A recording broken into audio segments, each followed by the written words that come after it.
ఈ సమయంలో మన వాక్య భాగాన్ని ధ్యానం చేసుకుంటామండి. దేవుడు మనకు ఇచ్చిన సమయాన్ని వినియోగపరచుకుందాము. దేవునికి చేయబడిన వాక్య భాగంలో చదువుకున్నాము. రోమ రాసిన పత్రిక 12వ అధ్యాయం 3వ వచనంలోని, అంటే చాలామంది జీవితంలోని, మనిషి జీవితంలోని మానవ జీవితం నైజం ఏంటంటే ప్రతి ఒక్కరు కూడా ప్రస్తుతం ఏదైతే జీవిస్తామో దాని గురించి ఆలోచన అనేది చేయము. జరిగిపోయిన దాని గురించి ఆలోచిస్తూ ఉంటాము, లేకపోతే జరగబోయే వాటి కోసం ఆలోచిస్తాము. ప్రస్తుతం ఏం జరుగుతుందన్నది ఆలోచన చేయము. అయితే జరగబోయే వాటి కోసం కాదు కానీ ప్రస్తుతం జరుగుతున్న విషయాల గురించి ఆలోచన చేయమని మనకి దేవుని వాక్యము స్పష్టంగా తెలియజేస్తుంది. అందుకని ఈ లోక సంబంధమైన ఊహల్లో బ్రతకడం కాదు కానీ దేవునికి సంబంధమైన ఊహల్లో జీవించడం, మన దేవునితోనే సహవాసముగా జీవించాలని దేవుని వాక్యము స్పష్టంగా మనకి తెలియజేస్తుంది. అయితే మనకి ఏదైతే ఉన్నదో దాంట్లో మనం గొప్పవారిగా ఎంచుకోవాలి. మొట్టమొదటిగా మనకి ఏదైతే ఉందో, మన ఏ స్థితి అయితే ఉందో, ఏ పరిస్థితిలో ఉన్నామో ఆ ఉన్న దాంట్లో మనం వెళ్ళగుండాలంటే అది నాకు ఇచ్చిన దాన్ని, అది నాకు గొప్ప అని మనము ఎంచుకునే వారిగా ఉండాలి. మొట్టమొదటిగా మనం ఏదైతే ఉన్నామో దాంట్లో గొప్పవారిగా ఉంచుకోవాలి తప్ప అంతకంటే గొప్పవారిగా ఉండకూడదనేసి మనకి ఇప్పుడు చదువుకున్న వాక్య భాగంలోని పౌలు అనే భక్తుడు మనకి స్పష్టంగా తెలియజేస్తున్నారు. ఒకసారి వాక్య భాగం బిగ్గరగా చదివినట్లయితే రోమీయులకు రాసిన పత్రిక 12వ అధ్యాయము 3వ వచనంలోని మనకి స్పష్టంగా అపోస్తలుడైన పౌలు గారు మనకి వాక్యం ద్వారా తెలియజేస్తున్నాడు.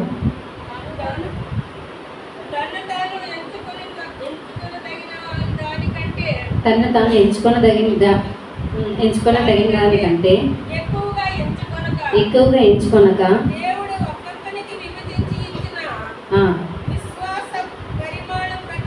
విశ్వాస పరిమాణం ప్రకారము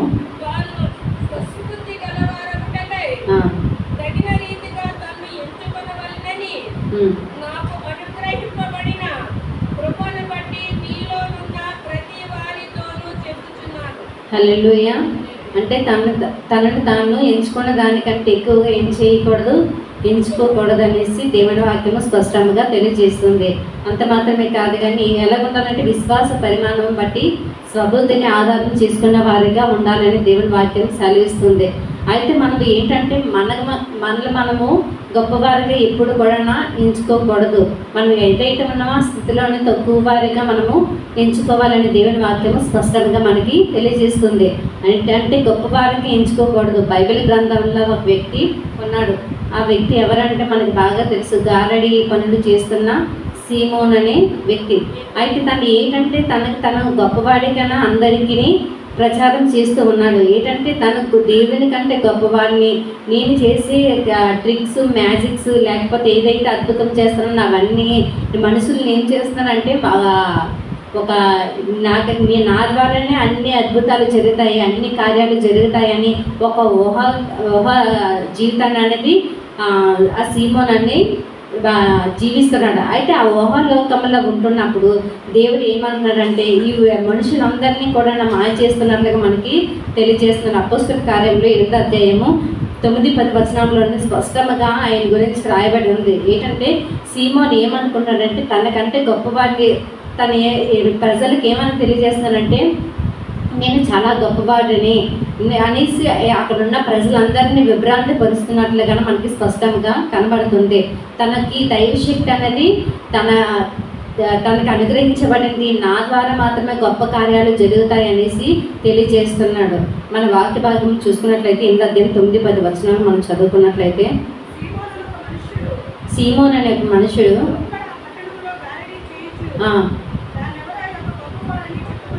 తాను ఎవరో అని గొప్పవాడని చెప్పుకొనుచు ఆ సమరయ జనులను విభ్రాంతి పరచుచుండెను. గొప్పవాడిని మొదలుకొని కొద్దివాడిని మొదలుకొని గొప్పవారి వరకు దేవుని మహాశక్తి అనేవాడు ఎవరు?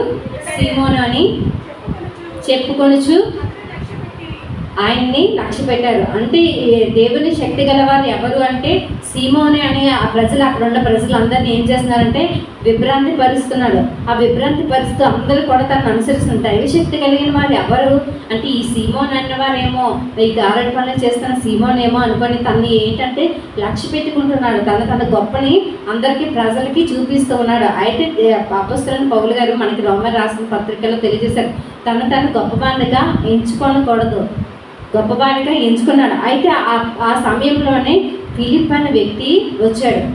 తను చేస్తున్న మ్యాజిక్లన్నింటినీ కూడా చూస్తున్నప్పుడు ఫిలిప్ అనే దైవజనుడు వచ్చి అక్కడ ఉన్న కార్యాలన్నింటినీ కూడా చేస్తున్నాడు. ఏంటంటే అక్కడ ఉన్న వారందరినీ కూడా చాలా విభ్రాంతి పరుస్తూ అనేకమైన అద్భుతాలు అనేక మందిని మారుస్తున్న బాప్తిస్మంలో నడిపిస్తున్నప్పుడు సీమోను ఆ ఫిలిప్ను చూసిన తర్వాత నాలో ఉన్న మ్యాజిక్ ట్రిక్స్ అన్నీ నాలోనే గొప్ప శక్తి ఉంది, దైవశక్తి అన్నది నాలోనే ఉందనేసి నేను అనేక ప్రజల్ని విభ్రాంత పరుస్తూ ఉన్నాను. కానీ దైవశక్తి అనేది నాలోనే ఉన్నది అంత ముఖ్య మ్యాజిక్ మాత్రమే. నేను మామూలు ప్రస్తుతంగా నా ఊహల్లో నేను బ్రతుకుతున్నానే, కానీ నిజమైన వ్యక్తి దైవజనుడు అయిన ఫిలిప్ వచ్చిన తర్వాత తనని చేసి ప్రతి కార్యము కూడా నా స్పష్టంగా చూసి తను ఏమనుకున్నానంటే నా జీవితం నేను గొప్పవాడిగా ఎంచుకున్నాను, గొప్ప దైవశక్తి అనేది నాలో లేదు, ప్రజల్ని విభ్రాంతి పరుస్తున్నాను, ఆశ్చర్యపరుస్తున్నాను, అనేకమైన కార్యాలు చేస్తున్నాను, కానీ నాలో ఉన్నది నేను ఉట్టి వాడిని ఎందుకు పనికిరాని వాడిని నేను అందరినీ అలా చేస్తున్నాను, కానీ నిజంగా దైవశక్తి అనేది నాలో లేదు, ఆ యొక్క ఫిలిప్లో ఉన్నదనేసి తను అనుసరించి ఫిలిప్ ద్వారా ఏం చేశారంటే తన రక్షణలోకి నడిపించుకొని బాప్తిస్మం అనేది పొందుకున్నట్లుగా మనకి కనబడుతుంది. అయితే ఫిలిప్పుని అప్పటి నుండి కూడా ఏం చేశారంటే తనని సమస్తాన్నింటిని కూడా విడిచిపెట్టాడు. అక్కడ తను గొప్పవాడిని ఎంచుకోకుండా అక్కడ ప్రజలందరినీ మోసం చేయకుండా ఏం చేశారంటే బాప్తిస్మం అనేది పొందుకొని ఫిలిప్ని వెంబడించినట్లుగా మనకి స్పష్టంగా తెలియజేస్తుంది. మనం కూడా చాలామంది మన యొక్క ఆత్మీయ జీవితంలోనే అవనియండి, కుటుంబ జీవితంలో అవనియండి, ఫిలిప్ లాంటి జీవితం మనలోని కూడా చాలా మందిలోనే ఉండొచ్చు. ఏంటంటే నేను చాలా గొప్పవాడిని, నేను చాలా అందగతిని, లేకపోతే నాకు విద్య ఉంది, రాజకీయ బలం ఉంది, లేకపోతే నాకు ధన బలం ఉంది అనేసి అనేకమైన నాకు తెలివి ఉంది, నాకు అధికారం ఉంది అని అనేకమైన ఆలోచనలతోటి మనం ఫిలిప్ లాగా మనం ఉన్నట్లయితే ఈ క్షణం దేవుని మందిరంలో అలాంటి ఆలోచనల్ని విడిచిపెట్టుకోవాలి. ఊహల్లోనే మనం జీవించకూడదు, కానీ వాస్తవంలో మన బ్రతికేంటి, మన స్థితి ఏమిటి అన్న విషయాన్ని మనం ఆలోచించుకునే వారిగా ఉండాలని స్పష్టంగా దేవుని వాక్యం సెలవిస్తుంది. దేవుని సన్నిధానంలో ఉండేటప్పుడు మనం ఎలా ఉండాలంటే విధేయత కలిగి ఉండాలి. విధేయత అన్నది మనం జీవించే వారిగా ఉండాలని దేవుని వాక్యము సెలవిస్తుంది. అయితే వ్యతిరేకమైన వాటిని గురించి ఆలోచించుకోవడం, వ్యర్థమైన వాటిని, దేవునికి వ్యతిరేకమైన వాటిని ఆలోచించకూడదు, కానీ దేవునికి నీతి ఆయనకి యోగ్యమైనది ఏమిటో వాటిని గురించి ఆలోచించాలని దేవుని వాక్యము స్పష్టంగా మనకి తెలియజేస్తుంది. ఫిలిప్పీయులకు రాసిన పత్రిక 4వ అధ్యాయంలో మన ఆలోచనలో ఊహలు ఎలా ఉండాలో అన్న విషయాన్ని 4వ అధ్యాయం 8వ వచనంలో స్పష్టంగా రాయబడి ఉంది. ఫిలిప్పీయులకు రాసిన పత్రిక ఏ యోగ్యత అయినను ఏవి సత్యమైనవో, ఏవి మాన్యమైనవో, ఏవి న్యాయమైనవో, ఏవి రమ్యమైనవో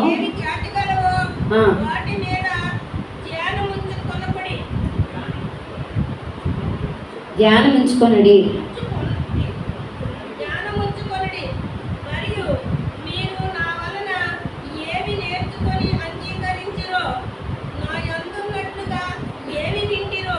ఏవి నీతి, ఏ యోగ్యమైనవో అనే వాటి గురించి మనము ఆలోచన చేయాలి తప్ప మనకి ఆలోచన అనేది ఫ్రీగా వస్తుంది కదా, మనం ఫ్రీగా ఆలోచించేసుకోవచ్చు, పర్వాలేదు అనేసి మనం ఏంటంటే మనకు తోచిన ఆలోచనలన్నింటినీ కూడా ఆలోచన చేయకూడదు, కానీ మనకి అవి దేవుని దృష్టికి అది నీతిమైనదో, యుక్తమైనదో, యోగ్యమైనదో, ఏది నీతికి ఎంచబడుతుందో అలాంటి వాటిలోని ఆలోచన చేయమని, అలాంటి ఆటల్లోని మనం ఏం చేయాలంటే ఊహల్లోనే బ్రతకాలనేసి దేవుడు మనకి స్పష్టంగా తెలియజేస్తున్నాడు. అయితే మనము మన ఇష్టానుసారంగా జీవించడం వలన, మనం ఇష్టం వచ్చినట్టు ఆలోచించడం వలన కలిగే ఆలోచనలు ఎలా ఉంటాయంటే చాలామంది అనుకుంటారు ఏదో అదోలాగా ఉంటున్నప్పుడు ఇక్కడ మనిషి మాత్రం ఎక్కడ ఉన్నావు, కానీ నువ్వు ఎక్కడో దేని గురించో ఆలోచిస్తున్నట్టు ఉన్నావే అనేసి ఎదుటి వ్యక్తి నిన్ను గురించి ప్రశ్నిస్తూ ఉంటారు. ఎందుకు అని అంటే మనం ఇక్కడే ఉంటాం, కానీ మా పిల్లలు ఏం చేస్తున్నారు, లేకపోతే దూర ప్రాంతంలో ఉన్న నా భర్త ఏం చేస్తున్నారు, లేకపోతే నా తల్లిదండ్రులు ఏం చేస్తారని అలాంటి ఊహల్లోనే మనం బ్రతుకుతూ ఉంటాము. అంటే ప్రస్తుతము మనం ఎక్కడ ఉన్నామో, దేని గురించి ఆలోచిస్తున్నామో అలాంటి ఆలోచన చేయాలి తప్ప మన ఆలోచనలు ఎలా చేస్తాయంటే ఆలోచించడం వల్ల మన అనారోగ్య పరిస్థితి అనేది బాగా క్షీణించిపోతుంది. దానివల్ల నష్టం అనేది మనకి కలుగుతుందని దేవుని వాక్యము సెలవిస్తుంది. అయితే ప్రస్తుతం ఏం జరుగుతుందో దాని గురించి ఆలోచించాలి. అంటే ప్రస్తుతం నా పరిస్థితి ఏంటి, ఇప్పుడు నేను ఎలా ఉన్నాను, నా జీవితం ఎలా ఉండబోతుంది అన్న వాటి గురించి మాత్రమే ఆలోచించాలని దేవుని వాక్యం సెలవిస్తుంది. అందుకే దావీదు భక్తుడు ప్రార్థన చేస్తూ తెలియజేస్తున్నాడు 139వ కీర్తనలోని 139వ కీర్తన 23-24 వచనంలోని దావీదు ప్రార్థన చేస్తున్నాడు. తన ఆలోచనలు ఎలా ఉండాలంటే ఆయన స్థితి ఎలా ఉన్నదనే విషయాన్ని గురించి స్పష్టంగా తెలియజేస్తున్నాడు. దేవా నన్ను పరిశోధించి నా హృదయమును తెలుసుకొనుము, నన్ను పరీక్షించి నా ఆలోచనలను తెలుసుకొనుము. నీకు ఆయాసమైన మార్గము నా ఎందున్నదేమో చూడుము, నిత్య మార్గంలోని నన్ను నడిపించుము. హల్లెలూయా. అంటే దేవునికి ఆయాస్కరమైన మార్గం మన ఎందున్నదేమో నిత్య మార్గంలోకి నడిపించమనేసి దావీదు ప్రార్థన చేసినట్లుగా మనం ప్రతి ఒక్కరము కూడా అట్టి ప్రార్థన జీవితాన్ని కలిగిన వారిగా ఉండాలి. దేవా, నేను ఇటు ఎక్కడెక్కడో వాటి గురించి ఆలోచిస్తున్నాను, కానీ నీ ఆయాస్కరమైనది మార్గం నాలో ఉన్నదేమో, నిత్య మార్గంలోకి నన్ను నడిపించని దావీదు వల్ల ప్రార్థన చేసేవారిగా ఉండాలి. వాక్యము చాలా శక్తిగలమైనది కనుక దాన్ని అనుక్షణం మనం ఏం చేయాలంటే నెమరు వేసుకుంటే వారిగా ఉండాలి. ఆయన తలంపులు మన తలంపులు వంటివి కావు గనుక మనం ఏం చేయాలంటే ఆయన తలంపులకు అనుసారంగా జీవించే వారిగా ఉండాలని దేవుని వాక్యం మనల్ని ఏం చేస్తుందంటే అనుక్షణం కూడా శుద్ధి చేస్తుంది. ఆయన వాక్యం మనల్ని పరిశోధించి ఏం చేస్తుందంటే శుద్ధిపరుస్తుంది కనుక ఆయన ప్రార్థనలో మనము ఆయన తలంపుల్లోనే మనము జీవించాలి. ఆయన వాక్యం నిత్యం మనం శుద్ధి చేస్తుందని దేవుని వాక్యము సెలవిస్తుంది. హెబ్రీయులకు రాసిన పత్రికలోనే మనకి స్పష్టంగా ఆయన వాక్యం ఎలా ఉంటుంది అనే విషయాన్ని స్పష్టంగా దేవుని వాక్యము మనల్ని ఎలా దండిస్తుంది, ఎలాగ మనల్ని ఏ మార్గంలోకి వెళ్ళకూడదు అనే విషయాన్ని స్పష్టంగా మనకి హెబ్రీయులకు రాసిన పత్రిక 4వ అధ్యాయం 12వ వచనంలోని తెలియజేస్తున్నారు.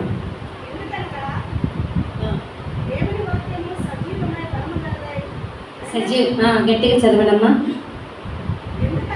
ఎందుకనగా దేవుని వాక్యము సజీవమై బలము గలదై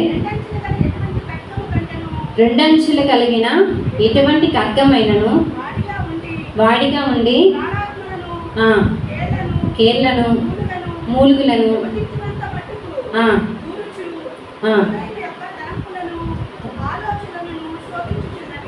మన మూలుగులను ఇంకేమిటి మన ఆలోచనలను మన శరీరంలో అనేకమైన వ్యాధులను ఏం చేస్తుందంటే సరిచేస్తుంది, శుద్ధిపరుస్తుంది.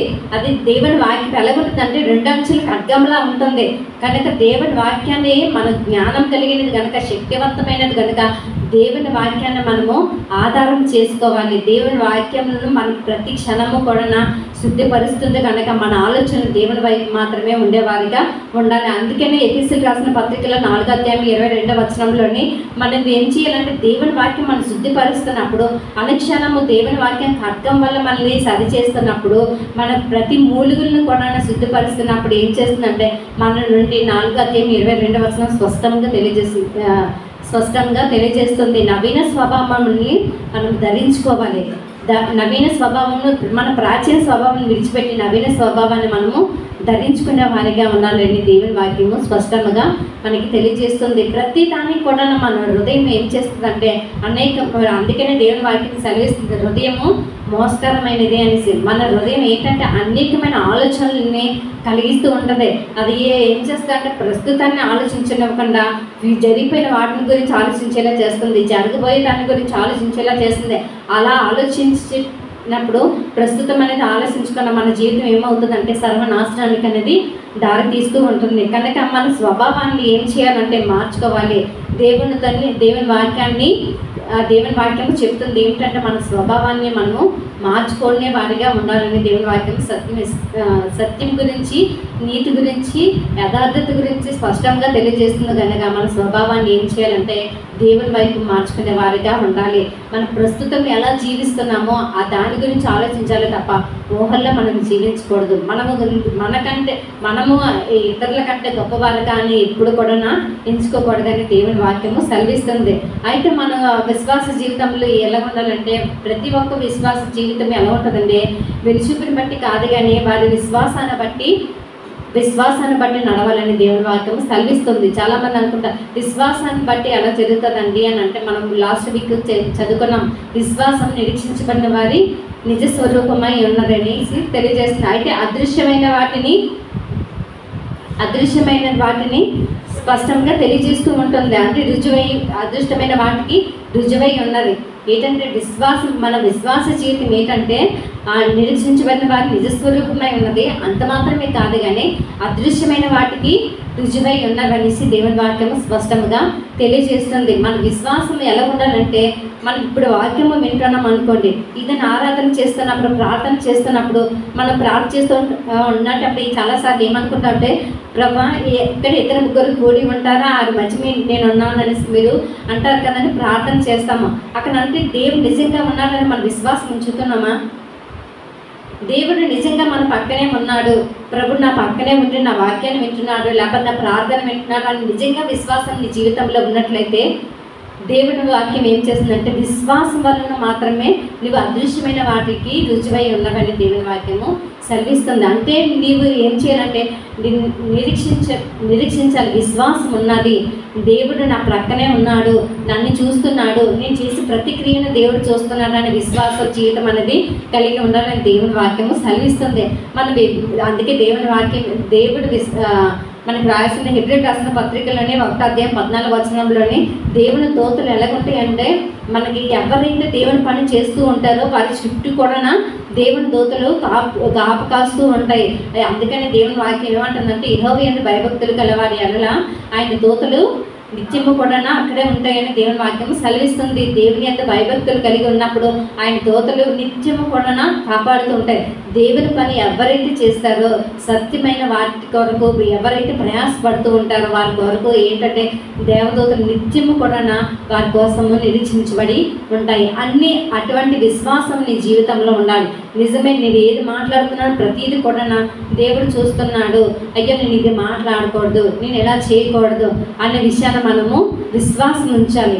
దేవుడు నా ప్రక్కన ఉన్నాడు కనుక అనే విషయాన్ని మనము గ్రహించే వారిగా ఉండాలని దేవుని వాక్యము సెలవిస్తుంది. అందుకనే మనకి దేవుని వాక్యం ఏమని సెలవిస్తుంది అంటే మనకి విశ్వాసం ఎలా ఉండాలి, విశ్వాసం ఎలా వస్తుందండి, విశ్వాసాన్ని బట్టి ఎలా అవుతుందంటే మన విశ్వాసము వాగ్దానాన్ని బట్టి ఉంటుంది.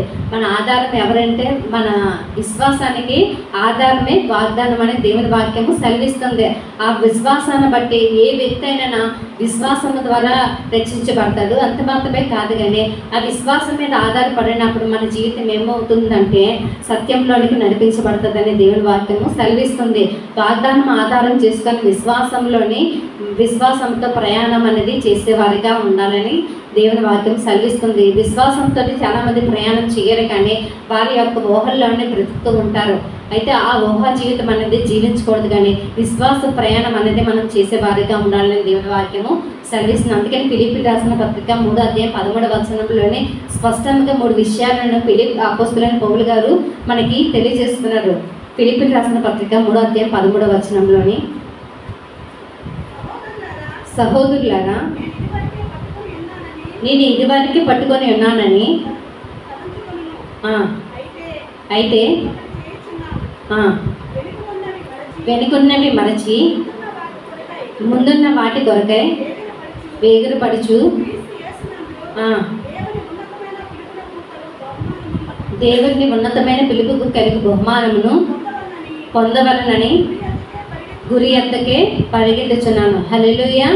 అయితే గురి ఎద్దకి మనం పరిగెట్టే వారిగా ఉండాలి. ఏంటంటే నిన్నటివి మరిచి 3 విషయాలు మనకి కనపడుతున్నాయి. అంటే వెనుకున్నవి మరిచి ముందున్న వాటికి పరిగెట్టాలి. రెండవది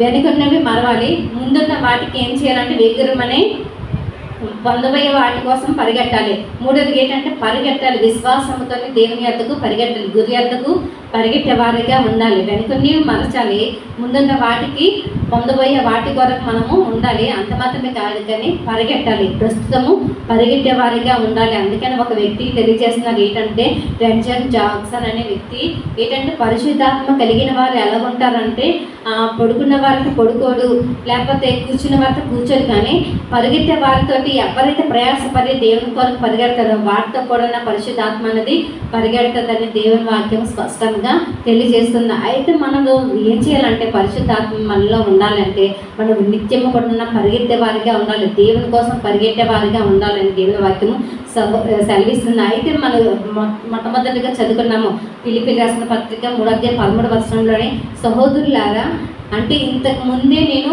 చేసి ఉన్నాను అనేసి పౌలు గారు స్పష్టంగా తెలియజేస్తున్నారు.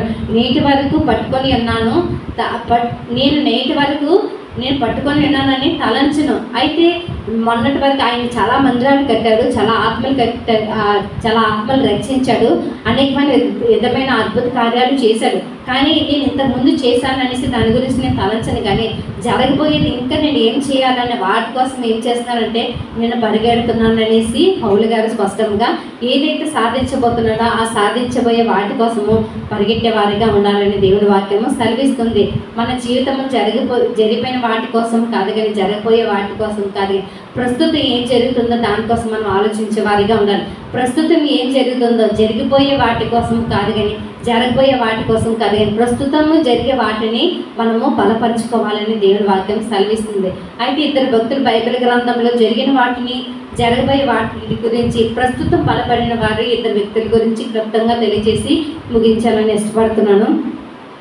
ఇద్దరు వ్యక్తులు ఏమిటంటే జరిగిపోయిన వాటిని జ్ఞాపకం చేసుకుని బలపడిన వారు. మొట్టమొదటిగా నెహెమ్యా గ్రంథము 9:33 మనం చూసుకున్నట్లయితే ఆనాడు బబులోను దేశంలోని 40-70 సంవత్సరాలు ఇజ్రాయెల్ ప్రజలు బానిసలుగా ఉండేటప్పుడు వారు ఏం చేసేవారంటే దేవునికి ప్రార్థన చేస్తున్నారు, ప్రభు మా జీవితంలో కార్యం చేయవు, ఏంటి మాకు ఈ శ్రమలు, మేము ఎంతకాలం ఎలా ఇబ్బందులు పడాలి, ఎప్పుడు మా జీవితంలో మేలు చేయవు అనేసి వాళ్ళు ఏం చేస్తున్నారంటే దేవుని దూషిస్తూ ఉన్నారు. మాకేంటి శ్రమలు, మాకేంటి ఇబ్బందులు ఏంటి అనేసి వాళ్ళు ప్రశ్నిస్తున్నప్పుడు పౌలు గారు అంటున్నారు 9:33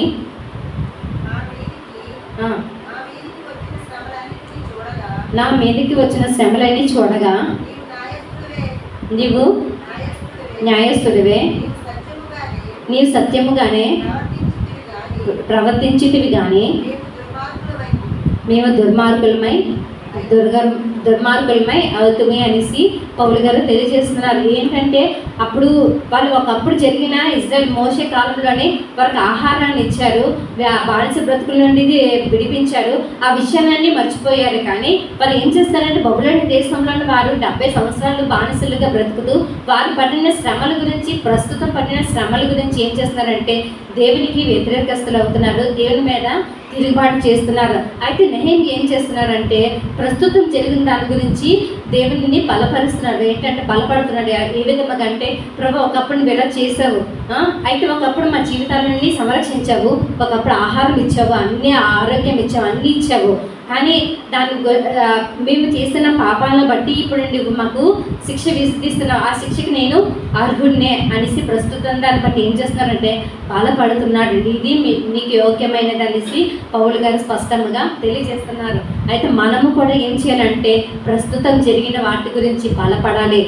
నెహెమ్యా వలె జరగబోయే వాటి కొరకు మనం ఏం చేయాలంటే జరిగిన వాటి గురించి ప్రస్తుత విషయంలోనే బలపడే వారిగా ఉండాలి. రెండవ వ్యక్తి ఎవరంటే పౌలు గారు, అపుస్తలైన పౌలు గారు. ఏంటంటే రోమ రాసిన పత్రిక 8:18 మనం చూసుకున్నట్లయితే మా ఎడల ప్రత్యక్షమై కాబో మహిమ ఎదుట ఇప్పటి వరకు కలుగు శ్రమ ఎన్నదగినవి కాదని ఎంచుచున్నాను.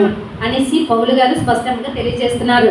ఇప్పుడు వరకు నాకు మా ఎర్రలా ప్రత్యక్షం కాబోవు మహిమ అంటే నీవు మా పైన చూపిస్తున్న మహిమ రాబో కాలానికి ఇప్పుడు పడుతున్న నా శ్రమలు ఏ పాటివి రాబోతున్న నీ మహిమ గురించి నేను ప్రత్యక్షపరచబోతున్నావు కనుక నీ మహిమను దాన్ని బట్టి నేను బలపడుతున్నాను. నీ మహిమను నాకు కనుపరిచనేసి దేవుని యొక్కకి ఏం చేస్తున్నాడంటే ప్రార్థన అనేది చేస్తున్నాడు. తన పరిస్థితులను బట్టి బలపడుతున్నాడు. ఇప్పుడు ఏదైతే శ్రమలు పడుతున్నాడో తన శ్రమల్లో ఉండేటప్పుడు దేవునికి వేడుకుంటున్నాడు. రాబో మహిమను ప్రత్యక్షపరచబోతున్నావు కనుక దాన్ని బట్టి నేను బలపడుతున్నాను అనేసి పౌలు గారు స్పష్టంగా తెలియజేస్తున్నాడు. మనం ప్రస్తుత విషయంలోనే బలపడాలి తప్ప జరిగిన వాటిని జరగబోయే వాటి గురించి చింతపడకూడదని స్పష్టంగా మనము గొప్పవారికి ఎంచుకోకూడదు. మొట్టమొదటికి ఏమిటంటే మనం ఎక్కడైతే ఉన్నామో దానిలోనే బలపడే వారిగా ఉండాలి. అంత మాత్రమే కాదు కానీ దేవునిలోనే మనం ఎదగాలి. ఆయన చేసే ప్రతి మేలును కూడా మర్చిపోకూడదు కానీ జ్ఞాపకం చేసుకున్న వారిగా ఉండాలని దేవుని వాక్యం సెలవిస్తుంది. నీ ప్లాన్ మనం చేసే ప్రతి ప్లాన్ ఎలా ఉండాలంటే దేవునికి విధేయత కలిగిన వారిగా ఉండాలి తప్ప అవిధేయులుగా ఉండకూడదని దేవుని వాక్యం సెలవిస్తుంది. లాస్ట్గా యాకోబు రాసిన పత్రిక 4వ అధ్యాయం 13వ వచనం నుండి మనం చదువుకున్నట్లయితే యాకోబు రాసిన పత్రిక మన దేవుని దృష్టిలో మన ఉద్దేశం ఎలా ఉండాలంటే మనం ఎలా చేయాలనే విషయాన్ని స్పష్టంగా తెలియజేస్తున్నారు. 4వ అధ్యాయం 13వ వచనం మనం చదువుకున్నట్లయితే నేడైనాను రేపైనాను ఒక సంవత్సరం ఉండి వ్యాపారం చేసి లాభం సంపాదించుకుందాము రండి అని అనువారులారా రేపు ఏం సంభవించునో మీకు తెలియదు. మీ జీవం ఏ పాటిది? మీరు కొంతసేపు కనబడి మీరు అంతలో మాయమైపోవు ఆవిరి వంటి వారే కనుక ప్రభు చిత్తమైతే బ్రతికి ఉండి ఇది అది చేద్దామని చెప్పుకొనవలను. హల్లెలూయా. అయితే రేపు ఏమి సంభవించినా దానికోసం కాదు కానీ ప్రస్తుతం ఏం జరగబోతుందనే దేవుని చిత్తానికి మనము చేయాలి. దేవుని చిత్తము చల్లగా ఉంటే, దేవుని చిత్తం బాగా ఉంటే, మా యొక్క ఆయుష్ బాగుంటే, మా ఆరోగ్యం బాగుంటే దేవుని చిత్తం ప్రకారం జరిగించనేసి దేవుని చిత్తానికి మన ప్రతి ఉద్దేశాన్ని కూడా వదిలే వారిగా ఉండాలని దేవుని వాక్యం సెలవిస్తుంది. రేపు ఏం సంభవించినో దాని గురించి కాదు కానీ దేవుని చిత్తంలోని ప్రతి విషయాన్ని మనం విడిచిపెట్టే వారిగా ఉండాలి. దేవుని వాక్యము స్పష్టంగా మనకి తెలియజేస్తుంది. కనుక మనం ఏం చేయాలంటే ప్రస్తుతం మనం ఉన్న జీవితంలోనే మనము సంతోషంగా ఉండాలి. మనం బాధలన్నీ జరిగిపోయి అప్పుడు రోజులే బాగుండేవనేసి జరిగిపోయిన వాటిని జ్ఞాపకం చేసుకోకూడదు. అంత మాత్రమే కాదు కానీ జరగవలసిన వాటి గురించి చింతపడకూడదు. మన ప్రస్తుతం ఉన్న వాటిలోనే హ్యాపీగా ఉండాలని దేవుని వాక్యము స్పష్టంగా ఉంటుంది. మనము సీమోనులాగా మనం ఏం చేయకూడదంటే మన గొప్పవారిగా ఎంచుకోకూడదని స్పష్టంగా దేవుని వాక్యం సెలవిస్తుంది. గొప్పవారిగా ఎంచుకోకుండా నెహెమ్యాలాగా అపోస్తలులైన పౌలు వారిలాగా మనం ఏం చేయాలంటే జరిగిపోయిన వాటిని ప్రస్తుతము బలపడే వారిగా ఉండాలి. జరగబోయే వాటిని గురించి ఆలోచిస్తూ ప్రభు రాబోవు మీ మహిమ ఎదుటినప్పుడు నేను ప్రత్యక్షపరచబడాలి అనేసి జరగబోయే వాటి కోసము మనం ప్రస్తుతము బలపడే వారిగా ఉండాలని దేవుని వాక్యము తెలియజేసింది. కొద్ది మాటలు దేవుడి దీవించి ఆశీర్వదించును కాక. తితిని ధరల కన్నా యేసునామమే మధురం, యేసయ్య సన్నిధినే మరువజాలను. జుటితిని ధరల కన్నా యేసునామమే మధురం, యేసయ్య సన్నిధినే మరువజాలను. జీవిత కాలమంతా ఆనందించేదా యేసయ్యనే ఆరాధించెదా. జీవిత కాలమంతా ఆనందించెదా యేసయ్యనే ఆరాధించెదా. జుట్టితిని ధరల కన్నా యేసునామమే మధురం, యేసయ్య సన్నిధినే మరువజాలను.